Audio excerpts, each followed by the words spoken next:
অবরুদ্ধ নিশীথ পর্ব সংখ্যা ৮০। লেখনীতে তেজস্মিতা মুর্তজা। গল্প পাঠে আমি অরোরা ইসলাম। রাতের বেলা ঘরে ফিরে ওষুধ খেয়ে শুয়ে পড়ল হামজা। ঘুম আসার সম্ভাবনা নেই। রিমি কোনোভাবে জয়কে আবার দেখতে যেতে দেয়নি। পা দুটো ঝিমঝিম করছিল, যেন রক্ত ও স্নায়ু নেই। রিমি পা টিপতে লাগলো। হামজা রিমিকে চোখ ভরে দেখতে লাগলো। শাড়ির আঁচলটা প্রায় নেমে আসে বুক থেকে। চুলগুলো এলোমেলো হয়ে খোপা থেকে বেরিয়ে ছড়িয়ে আছে মুখ, কপাল ও গলার দিকে। সে কি দিন দিন পঙ্গু হয়ে যাচ্ছে কিনা জানা নেই। তার বয়সটাও রিমির চেয়ে অনেকটাই বেশি। এই ছোট্ট মেয়েটা আজকাল অবাধ্য হতে লেগেছে। এইসব কার করা ক্ষতি? হামজার ভেতরের চাহিদায় অসুস্থতার চাপ পড়ল। কিন্তু তার চোখে দৃষ্টি ও দৃষ্টিতে ওঠা কথা রিমি বোঝে। হামজাকে দমাতে নাকি জানা নেই। রিমি বলে উঠল, জয় ভাইয়া আর দুদিনের মধ্যে বাড়ি ফিরে আসবে। কোনো রকম উঠে দাঁড়াতে পারলেই তাকে বেঁধে রেখে হাসপাতালে রাখা যাবে না। সেই ফাঁকে তাকে এইদিকে দেখভালে রেখে আপনি যাবেন ট্রিটমেন্টের জন্য। নিজের ভালো পাগলেও বোঝে। হামজা বড় বাধ্যের মতো মাথা নাড়ল। কিছুক্ষণ চুপচাপ নিষ্পলক রিমিকে দেখে জিজ্ঞেস করল, আরমিন কোথায়? বাড়িতে নেই কেন? রিমির শরীরটা ঝাঁকি খেলো একটা। কিন্তু কি যে তার হলো, সে চট করে বলে ফেলল, সেটা নিয়েই তো হয়রান আমি। সারাদিন ভাবছি সে কোথায় গেছে। আমরা যেই দিন আপনার কাছে গেলাম, ওকে তো বাড়িতেই রেখে গিয়েছিলাম। হামজা একটু চুপ থেকে বলল, সে কি বাড়িতেই ছিল তোমরা যখন যাও? হামজার সামনে মিথ্যা বলা দুঃসাধ্য। রিমির গলা কাঁপছিল। তবুও সে বলল, হ্যাঁ। আর কোথায় থাকবে? কিন্তু আমার মনে হয় আপনি তো এমনিতেই ওই বাড়িতে যাওয়ার অনুমতি দেন না। ফাঁকা পেয়ে এখন ওইখানেই গেছে। হামজা বিশ্বাস করেছে কিনা তা দেখার জন্য তাকাতেও সংকোচ হলো রিমির। কিন্তু সে কোনোভাবেই বলবে না আরমিন কোথায়। সে হামজাকে দুর্ভাগ্যবশত ভালোবাসতে পারে, কিন্তু বিশ্বাস করে না। সারাটা দিন তার কলিজা পুড়েছে। সেটাও সে এই পুরুষটাকে বুঝতে দেয়নি। সেই জ্বালনিতে এক পশলা ঠান্ডা পানির মতো সংবাদ, আরমিন গর্ভবতী। রিমি গোসলে গিয়ে পাগলের মতো কেঁদেছে। সে তার দুটো সন্তানের ভ্রূণকে নিজে হাতে হত্যা করেছে। আরমিন কেন সামনে রেখেছে তাহলে? সন্দেহ তো রিমির আগেও হয়েছিল। সেদিনও রান্নাঘরে এই কথাটা বড় ধূর্ততার সাথে এড়িয়ে গেছে আরমিন। রিমি আরমিনের মতো চালাক হলে সেই দিন ধরে ফেলত।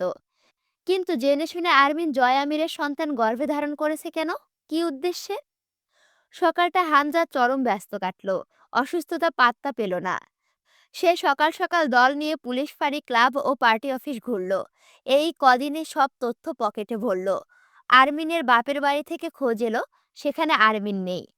রিমি বলতেও পারছিল না এত খোঁজ করছেন কেন। বাড়ির বউ নিখোঁজ, খোঁজ তো করতেই হবে। হামজা হেসে জিজ্ঞেস করল, তুমি যখন ঢাকার উদ্দেশ্যে বেরোলে তখন আরমিন সত্যিই বাড়িতে ছিল?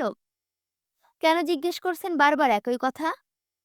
রিমির দুগালে পরম আবেশে দুহাত রেখে ঠান্ডা গলায় বলল হামজা, রিমি, আমার আর জয়ের মাঝে যেই আসুক যাই আসুক, তাকে আমার তোপে ছাই হতে হবে। মুরসালিন বড় ঘর থেকে আমার অনেক ক্ষতিই করেছে। তার মধ্যে সবচেয়ে ভয়াবহ ক্ষতি, জয়কে ভুলভাল অনেক কিছুই বুঝিয়েছে।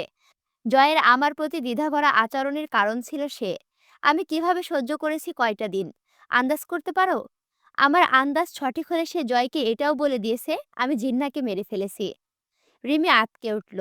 এই জিন্নার খোঁজে বছরের পর বছর পাগল হয়ে ছুটতে দেখেছে সে জয়কে। কেন মেরেছি জানো? জিন্না থাকলে জয় আমার দেওয়া ঠিকানা ও পরিচয় ভুলে যেত। একসময় হয়তো আমার সঙ্গও ছেড়ে দিত। আমি সহ্য করতে পারতাম না রিমি। তাই জিন্নাটাকে সরিয়ে নিয়েছি জগৎ থেকে। জয় শুধু খুঁজবে, আমি সঙ্গ দিব তাকে খুঁজতে। কিন্তু তাতে পাবার সম্ভাবনা থাকবে না। একথা জয় জানলে যদি আমায় ঘেন্না করে, আমি ওর পা ধরে ক্ষমা চাইব। ওকে বলবো, তুই মেরে ফেল আমায়, তবুও তোর চোখ দিয়ে আমায় ঘৃণার নজরে দেখিস না। আমার সয় না, পাগল হয়ে যাব আমি। ওকে আমি, এই দেখো, আমার এই দু হাতে, এই হাতের ওপর মানুষ করেছি। ও আমার জান, ও আমার ছেলে। আমার এই হাত ও ছাড়তে পারে না, কোনো শর্তেই। সেই শর্তকে আমি দুনিয়ায় রাখবো না। রিমির ভেতর এক নিগাড় ভয় কাজ করতে লাগলো হামজার জন্য। হামজার কঠিন স্বভাবের মুখখানায় এখন নিদারুণ আবেগ খেলছে। কিন্তু রিমি দেখল এই আবেগ যেন ধারালো শূলের চাইতেও বর্বর, আরো ভয়াবহ। সে একই কাজ আরো সূক্ষ্ম আর গভীরভাবে আরমিন করেছে। আমি বলেছিলাম না তোমায় ও আমার বিশাল ক্ষতি করেছে? তুমি জানো না রিমি, ও জয়কে চিরতরে নিজের সীমানায় বন্দি করার বন্দোবস্ত করে ফেলেছে। কি ভয়ানক রিমি! ভাবতে পারো? ওকে আমি ভয় পাই। হ্যাঁ, ঠিক ছিলে তুমি। খুব ভয় পাই আমি। কারণ ও ভয় পায় না। না হারতে, না মরতে। রিমির দম আটকে আসছিল এতক্ষণ। এবার সে কেমন অপ্রকৃতস্থর মতো প্রতিবাদ করে উঠল। আমি থাকতে আপনি ওর কোনো ক্ষতি করতে পারবেন না। তার আগে আমাকে মারতে হবে। হামজা হেসে ফেলল। খুব নিম্নমানের ভাবনা তোমার গিন্নি। তুমি আমার সঙ্গে বিরোধ রচনা করছো। তুমি আজও ফেল।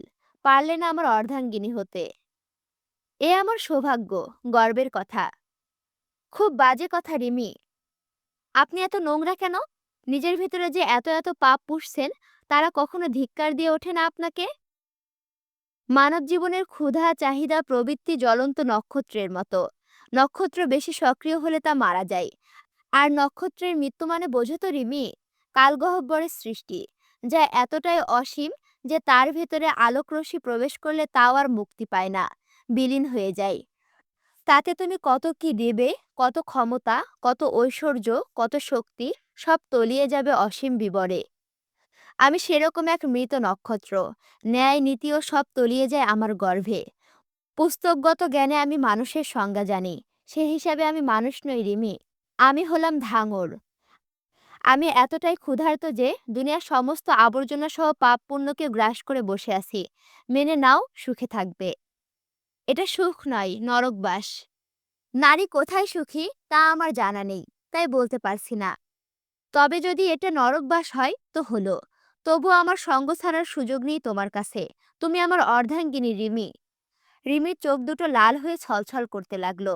হামজা বলল, আরমিন কি আমির নিবাসে রিমি? রিমি জবাব দেয় না, কেবল চোখেই ভস্ম করে দিতে চাইল যেন। আমার বিরোধিতা করো না রিমি। আমি বিরোধীকে জিইয়ে রাখি না। আজ তোমার আচরণে যদি একবারের জন্য আমার মনে হয় তুমি আমার কাজে বাধা হতে চাও, আমি তোমাকে মেরে ফেলবো। কেননা এবার আমি যা করব তা আমার অস্তিত্বের প্রশ্ন। রিমি তবুও ঠিক হামজার পথ আটকে দাঁড়িয়ে বলল, এতদিন যা করেছেন আমি কোনোদিন সরাসরি বাধা দিতে পারিনি আপনাকে। কিন্তু আজ এমন হবে না যে আমি এখানে বসে থাকবো চুপচাপ আর আপনি ওদিকে যা নয় তা করবেন। হামজা খুব সাবলীলভাবে রিমিকে সরাতে চাইল, কিন্তু সে অবাক হয়ে গেল। রিমি পাথরের মতো দাঁড়িয়ে আছে। আজ সব সীমা সম্মান মনুষ্যত্বের ঊর্ধ্বে চলে গেছেন আপনি। আমাকেও যেতে দিন। হামজার চোখ দুটো জ্বলে উঠল যেন। রিমি এইরকম হামজার সম্মুখীন হলো প্রথমবার। সত্যি হামজা রিমির চুলগুলো মুঠো করে ধরে চেপে কোনো এক বিড়াল ছানার মতো ছুঁড়ে ফেলল মেঝের ওপর রিমিকে। মরমর করে উঠল রিমির হাড়গুলো। কপাল ও থুতনি ফাটল। তবুও রিমি উঠে এসে হামজাকে কষে একটা ধাক্কা মারে। হামজা টাল সামলে রিমির গলা চেপে ধরে ছেঁচড়ে রুমের ভেতরে নিয়ে গিয়ে ধপাস করে ফেলে দিল বিছানার ওপর। প্রায় বুকে চড়ে গেল, গলাটা চেপে ধরে আর রাখলো কতক্ষণ। রিমির চোখে রক্ত উঠে এলো। তখন ছেড়ে দিয়ে বলল, তুই নিজে আমার সন্তানের খুন করে ওই খানকি মাগির বাচ্চা নিয়ে পূর্ণবর্তী পরিচয় দিতে চাচ্ছিস? তোর কথা অনুযায়ী আমার মতো পাপীর সন্তান থাকতে নেই। তো জয় কি ফেরেশতা রে? আমার আর জয়ের পথ এখনো অনেক লম্বা। তোদের মতো ২-৪০০ শখানেক বেঈমান মাগি খুন হতে পারে যদি বাধা হয়ে দাঁড়াই। জয়ের জীবনে আমি কোনোদিন পিছু টান রাখবো না। তুই তা বদলাতে পারবি না। তুলি এসে হামজাকে ধাক্কা মেরে সরালো। পাগল হয়ে গেছিস তুই? মানুষ মারতে মারতে হাত এত লম্বা হয়ে গেছে, ঘরে যে আদর্শের মুখোশ পরে থাকতি সেটাও খসে গেছে। সরে যা জানোয়ার। হামজা বেরিয়ে গেল। কাশতে কাশতে দম আটকে এলো রিমির। তবুও সে কাকুতি করে উঠে তুলির কাছে। আপু, ওকে থামান। ও আজ সর্বনাশ করতে যাচ্ছে।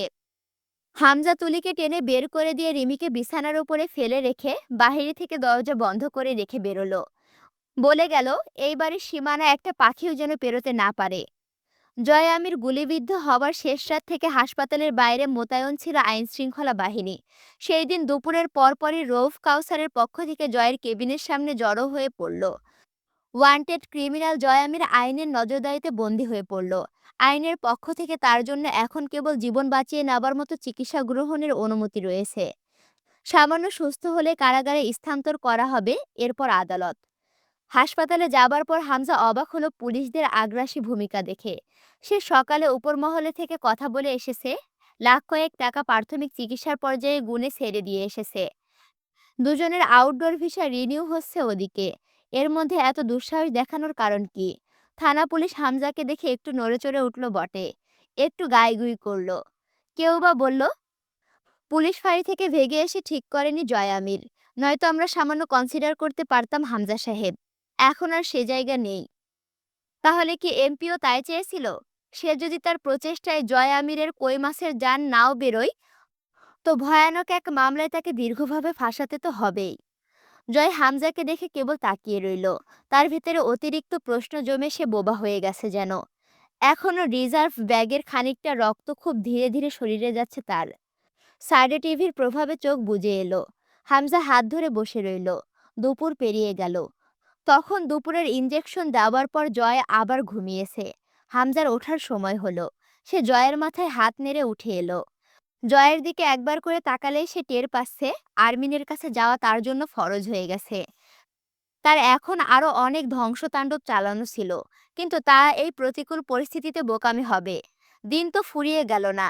এখন আপাতত কোনো রকম জয়কে বর্তমানে বিষাক্ত পিছুটানগুলো থেকে ছাড়িয়ে দেশের বাইরে পা রাখতে পারলেই ব্যাস। রাত হলো হামজার আমির নিবাসে পৌঁছাতে। অনেকদিন পর এলো এখানে, বহুদিন পর। তার বুকে একটা ব্যথা কাজ করে এইবারের খেয়ালে এলে। হুমায়রা ফুপুর মুখখানা আবছাভাবে মনে পড়লে হামজার মন চায় আরেকবার মৃত্যুর খেলা খেলতে। আজও মনে পড়ল, শীর্ণদেহী লম্বাটে হামজা চাল সবজি পকেটে হুমায়রা দেওয়া কটাকা নিয়ে আমির নিবাসের ফটক পেরিয়ে বেরোচ্ছে। দারোয়ান পিঠ চাপড়ে বলছে, ফুপুডারে ভালো পাইয়া চুইসা খাইতেছ মিয়া, বড়লোক দেইখা বিয়া দিয়ার তো এই ফায়দা। আহ! হামজার যে কি লজ্জা করত, ইচ্ছে করত দাফন হয়ে যেতে। তবুও সে মাথাটা নত করে বেরিয়ে যেত। সাহানা বসে আছে। রান্না হবে সে বাজারগুলো নিয়ে গেলে। আজ হামজার বাড়িতে বাজার আসে ভ্যান ভরে। সেই বাজার টেনে দোতলায় তুলতে দুজন লোক হাঁপিয়ে ওঠে। কিন্তু হুমায়রা ফুপু আর নেই ঋণ ফিরিয়ে নেবার জন্য, অথবা সমাজের বিশিষ্ট মানুষ হয়ে ওঠা হামজাকে দেখার জন্য। সদর দরজায় ধাক্কাধাক্কি করে ভেঙে ফেলার জোগাড় হলো। তবুও ভেতর থেকে দরজা খুলল না আরমিন। গালি দিল হামজা, সে আনা মাগি। হামজা কথা না বললে দরজা খুলবে না, আর হামজার কণ্ঠ শুনলে তো মোটেই না। সে চালাক চিংড়ি। জঙ্গলের পাশে পিছনের দিকে আধভাঙা জানালা দরজা পাওয়া গেল। এত বছর পড়ে আছে বাড়ি। চোর ও নেশাখোরদের কাছে ভূতের কোনো কদর নেই। এইবারে দামি সরঞ্জামগুলো খুলে নিয়ে বিক্রি করার চেষ্টা থেকে জয়নাল আমিরের ভূত ঠেকাতে পারেননি তাদেরকে। তাই হামজার কাজে লাগলো বাংলা ঘরের পেছনের লোহার দরজা খুলে নিয়ে গিয়ে কে কোথায় বিক্রি করে খেয়েছে। সামনের কাঠের দুয়ার ঘুণে ধরা। কয়েকজন জোয়ানের আঘাতে তা ভেঙে পথ তৈরি হলো। সেই দিক দিয়ে ঢুকলেই উঠান। তারপর বড় বারান্দা পেরোলে অন্দরমহল। খুব সহজে সে এসে অন্তুর পেছনে হলরুমের মাঝখানে দাঁড়ালো। অন্তু তখনও ভীত, সন্ত্রস চোখে দরজায় কান বাঁধিয়ে বসা। আর শব্দ আসছে না আরমিন। লোকগুলো বোধহয় চলে গেছে। জানে তুমি সতর্ক মেয়ে লোক, খুলবে না কখনোই। অন্তুর শরীরটা থরথর করে কেঁপে উঠল। হামজা মদের বোতলে চুমুক দিতে দিতে টলতে টলতে এসে দাঁড়ালো অন্তুর খুব কাছে। ভয়ঙ্কর দৃশ্য। অন্তুকে পরখ করে দেখে হামজা চোখ বুজে হাসল। সপ্তাহখানেক আগে দেখে বোঝার একরতিও উপায় ছিল না সে গর্ভবতী। এত শেয়ানা মেয়ে লোকের দেখা আগে পায়নি হামজা। কিন্তু আজ এ অন্ধ কুঠিরে একাকী না খাওয়া সহ বিভিন্ন চাপ ঠিক সেই মেয়েলি অসুস্থতার টানে বের করে এনেছে। তবুও সুন্দরী। যদিও হামজার কোনো আগ্রহ নেই অন্তুর মেয়েলি শরীরে, জয় আজ অন্তুকে দেখলে এক মুহূর্তে ধরে ফেলত। তার বীর্যতার ঘরওয়ালির শরীরে বাড়ন্ত। হামজা অন্তুর কাছে ঘেঁষে বসে পড়ল। হা করে শ্বাস ফেললে কয়েকটা। দুজন বিরোধিতার চূড়ান্ত ঘোষণা জানালো যেন পাশাপাশি বসে। উৎকট গন্ধ হলরুম জুড়ে। শব্দ করে মদের বোতল খুলে একটা ছোট্ট শিশি থেকে কি একটা তরল ঢাললো তাতে হামজা। ঝাঁঝালো গন্ধ সেই তরলের। অন্তু জানে না ওটা ফর্মালডিহাইড লিকুইড। অ্যালকোহলের সাথে মেশালে ফরমালিন জাতীয় বিষ তৈরি হয়। এ অবস্থায় তা অন্তুর জন্য মরণসহ ও ভ্রূণের জন্য অবধারিত মরণ। হামজা অন্তুর মুখের খুব কাছে মুখ নিয়ে ঘাড় কাত করে বলল, তুমি আমার এত ক্ষতি কেন করলে আরমিন? অন্তু শক্ত ঢোক গিলে দীর্ঘশ্বাস ফেলে। এটা উপযুক্ত সময় নাই জবাব দেওয়ার। শান্তভাবে মোকাবেলা করার চেষ্টা করা উচিত। তুমি আমার জয়কে ঠিক কিভাবে ধ্বংস করতে চাও? আর কত ক্ষতি করে থামবে? অন্তু হেসেই ফেলল। জয় আমিরের ক্ষতি? সেটা চাইলেও কেউ আপনার চেয়ে বেশি করতে পারবে? সম্ভব? আমি? আমি ক্ষতি করব জয়ের? আর ক্ষতি করার জায়গা নেই। সে ইতিমধ্যে আপনার সহচর্য পুরোপুরি ধ্বংসপ্রাপ্ত। হামজা অন্তুর মুখের ওপর শ্বাস ফেলে অবাক হবার মতো করে বলল, আজও এই পরিস্থিতিতে তুমি আমার সাথে এভাবে কথা বলবে? অন্তু জবাব দেওয়ার প্রয়োজন মনে করল না। হামজা খুব সুন্দর করে হাসল। আমাকে ধ্বংস করার তোমার স্বপ্ন, তোমার স্বপ্ন দেখার অধিকার তো আমি কেড়ে নিতে পারি না। কিন্তু এছাড়াও আরও অনেক কিছু রয়েছে যা আমি কেড়ে নিতে পারি, যা তোমার মতো ছলনাময়ী কুচক্রী সর্পিনীর কাছ থেকে তার বিষদাঁত ভেঙে নেব। আর নেই আমার কিছু, আর নেই আমার কিছু, এই কথাটা বলল অন্তু। আর এই কথাটা বলার কারণ হচ্ছে অন্তু অলরেডি তার ফ্যামিলির মানুষকে হারাই ফেলছে, যা হামজা তার অন্তুকে দমানোর জন্য করছিল। সেজন্যই সে বলছে আর নেই আমার কিছু। গলা আরো স্লোথ করলো হামজা।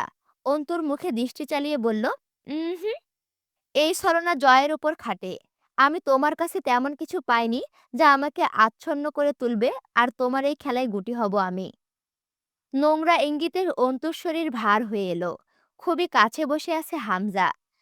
হামজা এবার অন্তর চুল মুঠো করে নরম ঠোঁটের ওপর গ্লাসটা চেপে ধরল অদ্ভুতভাবে। নাও, পান করো এটা। অন্তু মুখ সরিয়ে নিল।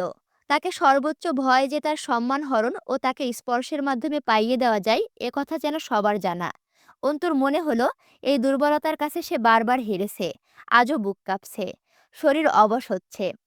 চুল মুঠো করে ধরে অন্তুর ওপরিভাগে চড়ে বসার মতো করে অন্তুর মুখের ওপরে মুখ রেখে হামজা বলল, তুমি গর্ভবতী? হুম। অন্তুর শারীরিক উদ্দীপনা থমকে রইল।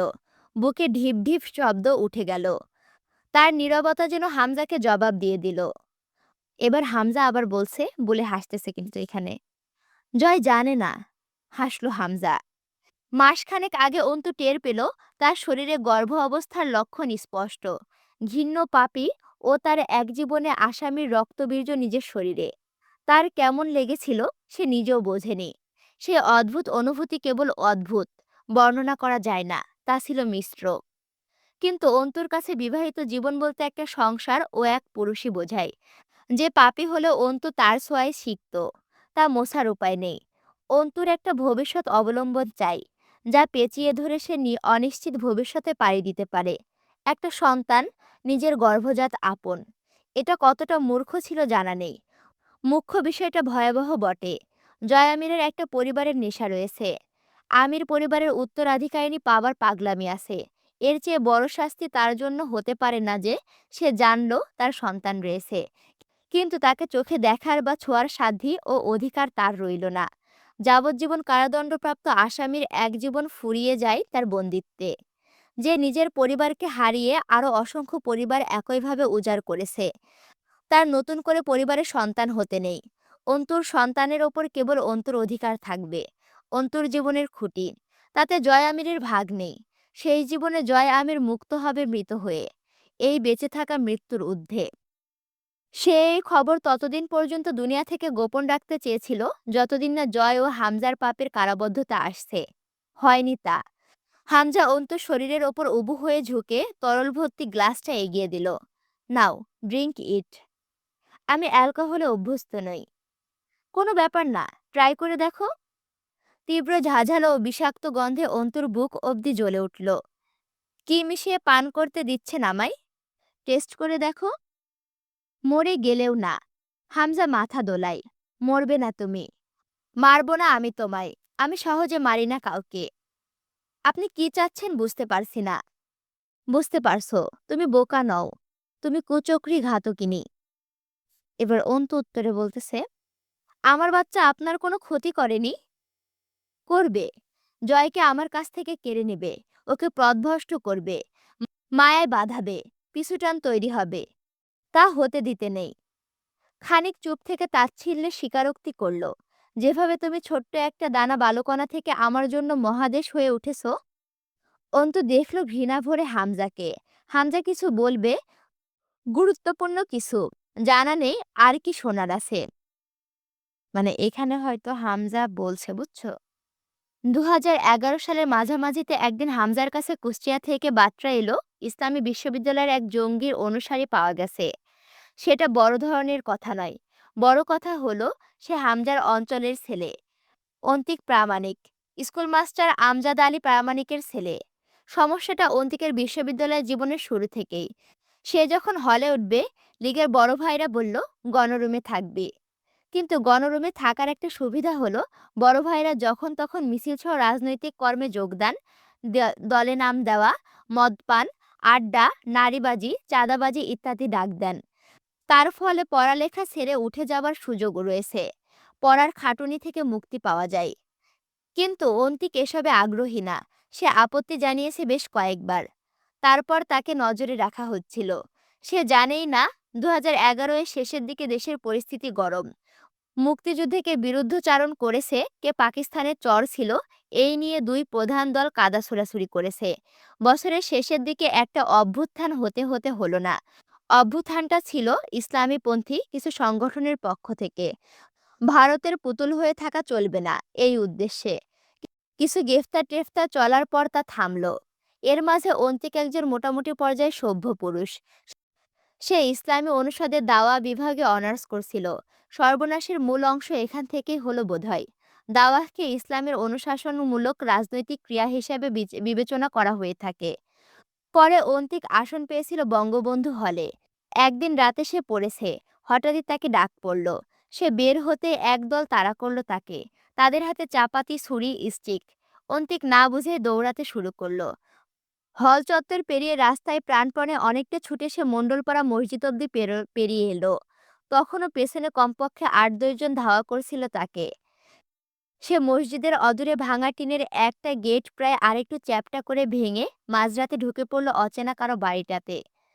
শব্দে বাড়ির কর্তার আগে টিনের ঘর ছেড়ে বেরিয়ে এলো যুবতী মেয়ে। অন্তিক অনুরোধ করে, আমাকে একটু লুকানোর জায়গা দিন। ঝাঝালো কণ্ঠে যুবতী জিজ্ঞেস করল, কে কে আপনি? কেন লুকানোর জায়গা দেব? আমি অন্তিক, ভার্সিটির ছাত্র।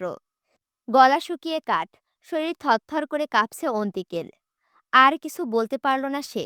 মেয়েটা অন্তিককে ঘরের ভেতরে দিয়ে নিয়ে গেল, পেছনের দরজা দিয়ে আমবাগানের দিকে বের করে দিল। বলল, ওই ঝোপের ওইদিকে যদ্দূর পারেন পালান। কথাটা তখনও ঝাঝালো। মেয়েটার নাম মার্জিয়া। বয়স কত হবে? ১৯-২০। তার ২০ মিনিটের মাঝে মার্জিয়াদের বাড়ির টিনের ঘেরা প্রাচীরে উঠান ভরে গেল ছাত্রদের। ওরা কাউকে খুঁজতে এসেছে। এই দিকে পালিয়েছে কোথাও। এই বাড়িতেই বোধহয় ঢুকেছে। এই বাড়ির সবাই বেরোলো। তারা কেউ কিছু জানে না কে এসেছে, পালিয়েছে। পুরো বাড়িতে ঘূর্ণিঝড় তাণ্ডব চলল। ঘরের এক একটা কাপড় চোপড় রাখার র‍্যাক অবধি ছাড় পেল না। যেন অন্তিক কাপড়ের ভাঁজে বসে আছে মার্জিয়াদের ঘরে। মার্জিয়ার মা কাঁদতে লাগলেন। পুরো পাড়ায় কম বেশি জেগে উঠল। কিন্তু কেউ বাড়ির ভেতরে এলো না যতক্ষণ না ওরা বেরিয়ে গেল। এদের সামনে আসতে নেই, তারা সচেতন জনগণ। কিন্তু ওরা দেখেছে অন্তিক এই দিকেই ঢুকেছে। তবুও না পেয়ে ক্ষিপ্ততা বাড়াই তো স্বাভাবিক। মার্জিয়ার দাদি ঘরের দরজা খুলে দু লাথিতে চুরমার হয়ে ভেঙে পড়ল। মাঝরাতে বাড়িটা এক টুকরো পাগলা ঝড়ো হাওয়ায় বাড়ি খেল। মার্জিয়ার আব্বা মাঝবয়সী মানুষ। তাতে কি, তিনি মার খেলেন, হুমকিও পেলেন। যদি ওই ছেলেকে লুকিয়েছে বলে জানা যায়, জবাই করে রেখে যাবে। কিন্তু ঘটনার মূল কালপ্রিট মার্জিয়া যথাসম্ভব চুপচাপ আড়ালে দাঁড়িয়ে রইল। যুবতী মেয়েদের এদের সামনে আসতে নেই। সেই দিন সারা রাত বাড়ির সামনে একগাদা ভারী পায়ের বিচরণ শোনা গেল। অথচ মার্জিয়া সকালে বাড়ির পেছনে ডোবার ধারে ঝোপে অন্তিককে খুঁজতে গেল। কাহিনী শোনার চেষ্টা করল। বাড়ির সাথে বাড়ি লাগানো। পাশের বাড়ির মহিলারা দেখবে না কেন? মার্জিয়ার বদনাম হলো। বাড়িতে মার্জিয়া মার খেলো। ছোট চাচা ও মা মিলে মারল মার্জিয়াকে। আব্বা ঘেন্নায় কথা বন্ধ করে দিল। বাড়িতে মার্জিয়ার ভুল বোঝাবুঝিতে ঘৃণিত হয়ে উঠল। সবাই নিশ্চিত অন্তিকের সাথে বহুদিনের সম্পর্ক। তাই তো তারা খেয়ে এসে প্রেমিকাকে জাগিয়ে আশ্রয় নিয়েছে স্যারা।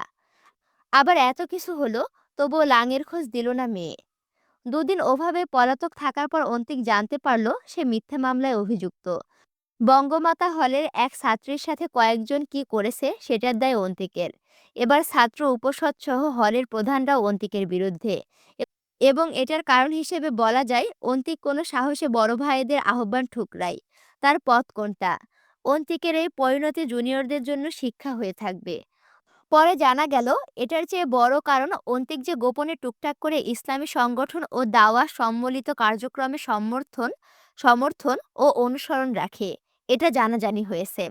অন্তিক বুঝল তার ভার্সিটি জীবনের অবসান এখানেই। সকল স্বপ্ন, ক্যারিয়ার, আব্বুর সম্মান সব গেছে। ভার্সিটিতে পড়তে গেলে মেধা ও সুযোগ নয়, লাগে বড় ভাইদের অনুমোদন। তা অন্তিক হারিয়ে ফেলেছে। এবার কোনো একদিন টুকুস করে তাকে মেরে ফেলা হতেই পারে। অন্তিক এক রাতে এক জীবন বদলকারী সিদ্ধান্ত নিল। মার্জিয়ার বাবার কাছে হাত জোর করে ক্ষমা ও মার্জিয়ার হাত চাইল। দিলেন ওনারা। বদনাম যার নামে হয়েছে তার কাছেই দিয়ে দিলেন। অন্তিকের বাবার খোঁজ করলে অন্তিক বলল, আব্বু এইসব জানলে হার্ট ফেইলিওর হয়ে যাবে ওনার। আমি কুষ্টিয়া আর থাকতে পারবো না।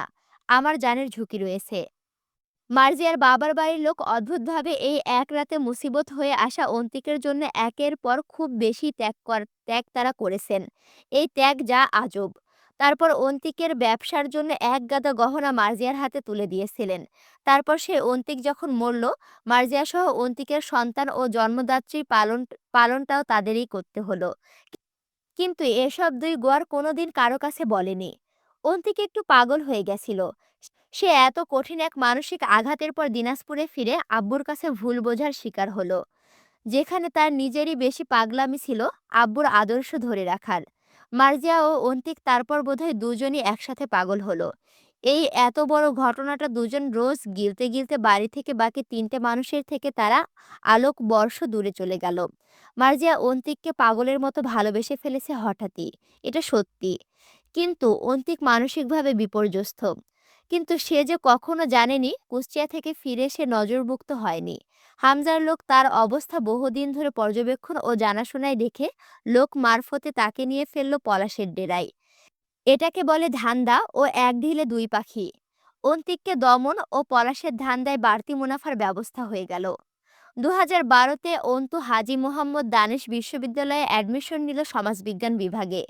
সেও জানল না ভার্সিটির ছাত্র পরিষদ তাকে খুব চেনে, অন্তিকের বোন হিসেবে চেনে। জয় তখন ঢাকাতে জাহাঙ্গীরনগর বিশ্ববিদ্যালয়ের অধীনে মাস্টার্স করছে। সে ফিরল বছর দুই কাটিয়ে ২০১৪-তে, হামজার নির্বাচনের আগ দিয়ে। এছাড়া তখন মুমতাহিনাকে অপহরণ করা হয়েছে। মোরসালিন হাতের মুঠোয় আসবে আসবে ভাব।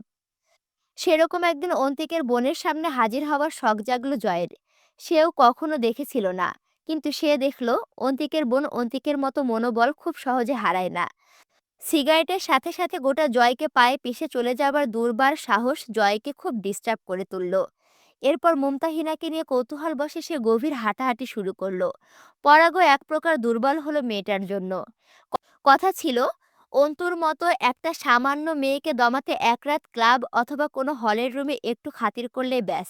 কিন্তু এর মাঝে জয় একটা অঘটন ঘটালো। সেটাও ভালোই। কমের ওপর দিয়ে বেইজ্জতি ঠিকঠাক হয়েছিল অন্তু।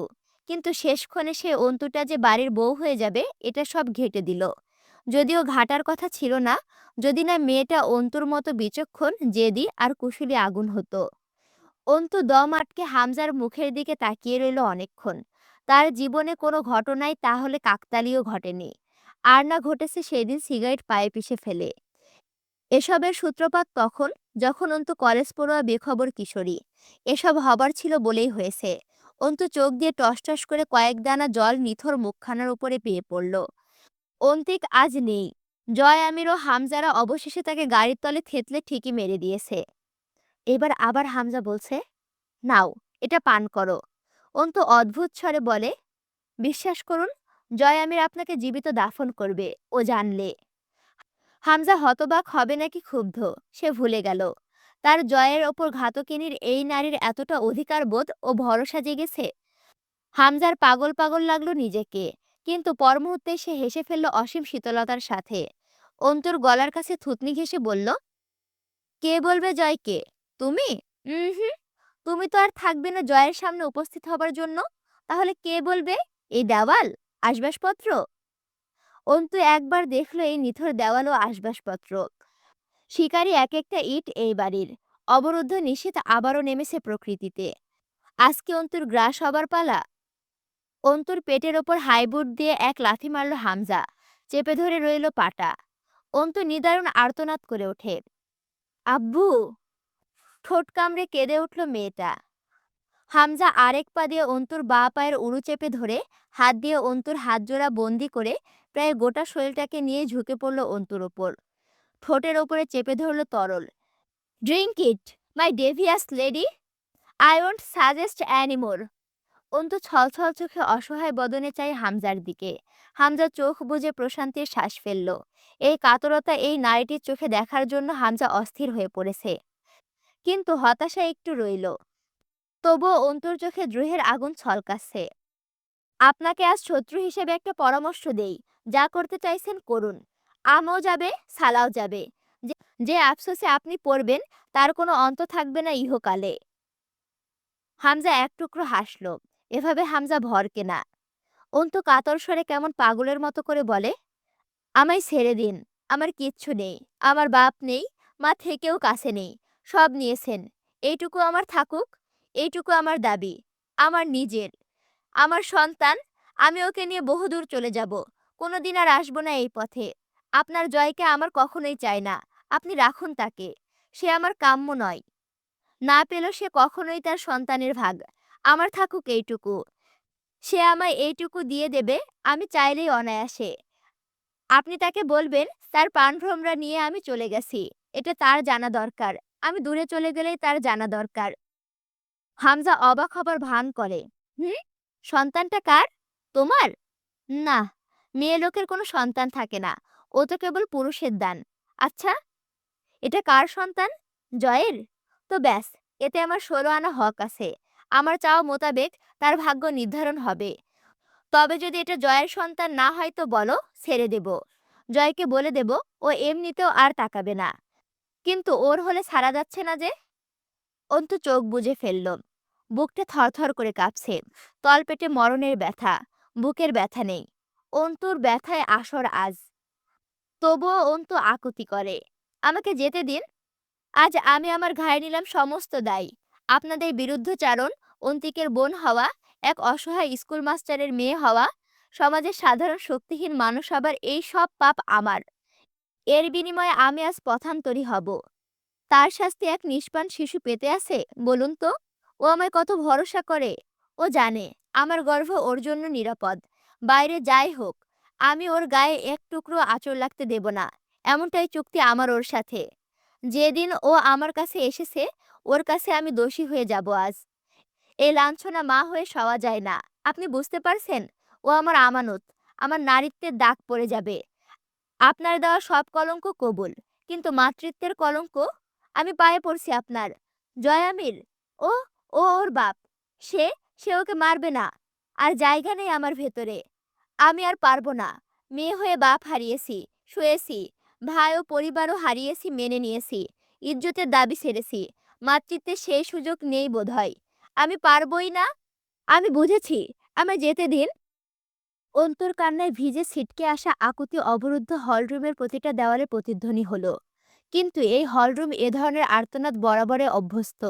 এখানে একটুও অস্বাভাবিক নয় এ অসহায়ত্ব ও আকুতির স্বর।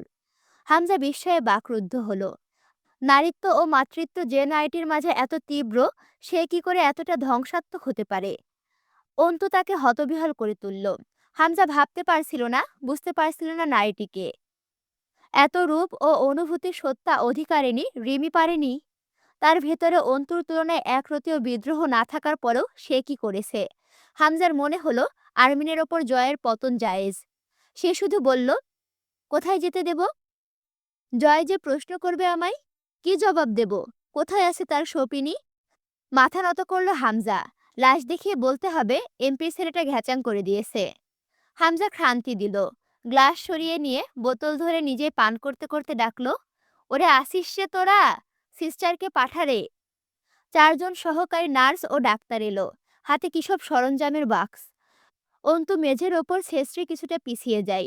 অনবরত মাথা নাড়ে। না, না, না, না, হামজা, হামজা সাহেব না।